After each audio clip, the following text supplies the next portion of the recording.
टोपी उतारनी नहीं उतारती वही शरीको तो आपको क्या पता है क्या पता क्या I love you Blair I love you. Sukkur में किधर रहता है? सक्खर में हम रहते हैं आरिफ बिल्डर। आरिफ बिल्डर वहाँ से आया है। हमको उधर सक्खर में देखा नहीं हम आपको रोज देखते हैं। रोज इधर इसमें देखते हैं रोज देखते हैं कि हकीम साहब रोज कोई ना कोई नई फिल्म चला रहे हैं। कट्टा खोली वो मेहनती बंदा है। हम सोचता रहते हैं, दिमाग हमारा हर वक्त ही कुछ ना कुछ डॉलर बनाने में लगा होता है, दिमाग चल रहा होता है। पर कारोबार अल्लाह से बंदों से कहा डॉलर इधर उधर कहते हैं ना, भेज और भेज, काम दिखा देते हैं हम, अल्लाह ताला हाथ पकड़ लेता है। अभी इसको डाकदारों ने कहा लिवर ट्रांसप्लांट होना है, पता नहीं कितने लाख रुपए फलां सुना मैंने। हाँ, तो फिर वो लिवर ट्रांसप्लांट कहाँ होगा? वो तो नहीं होता। अल्लाह खैर करेगा। जैसे आपका हैदराबाद में भी है घर वगैरह कुछ नहीं है हैदराबाद में? सक्खर में मैं वापडा मुलाजिम हूँ। अच्छा, ये वापडा के तपे हैं।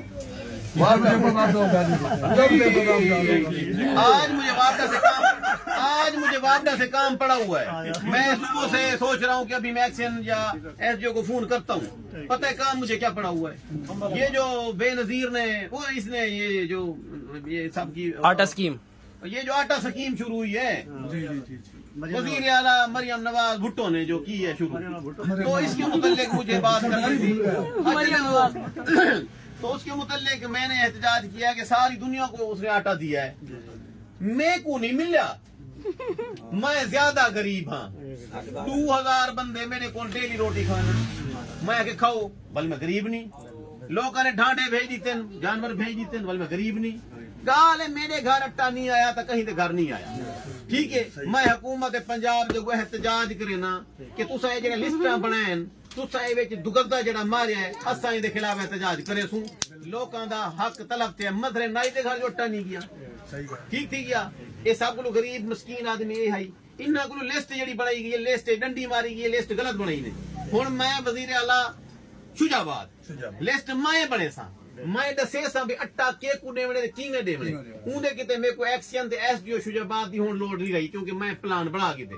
मैं आज मेरा पे ट्रक कट्टे दा गिद्दियां ना अपने अड्डे ते खड़े दा पियां ते जेंदा बिल है ना 300 किलो घट ओही आके मेरे को अट्टा घेन वंजे ते जेंदा 2 महीना को मीटर कट्टा पे ओही आके अट्टा घेन वंजे, क्योंकि सब को ज्यादा गरीब हुए बोलन दी लोड़ ही क्या नहीं।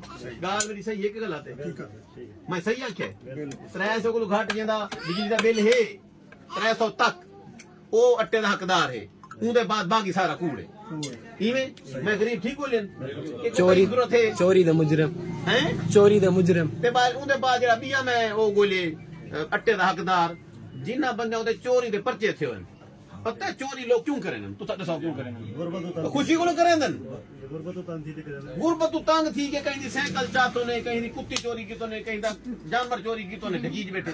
बल मैं थानेदार को आख सब ये 379 वाले पर्चे हैं ना, इन्हां दे मुलजमान दा भी मेरे को एड्रेस दो, उन्हां दे कोल भी मैं अट्टा पुजे सा, ताकि ओ भी कहीं को या तो शर्म को मर वजन।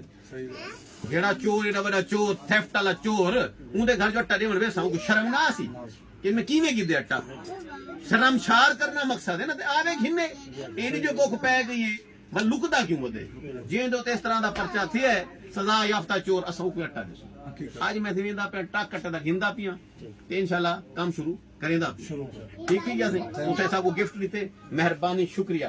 शरीको देखो तुसा सड़ो ते सजणो थरो बहुत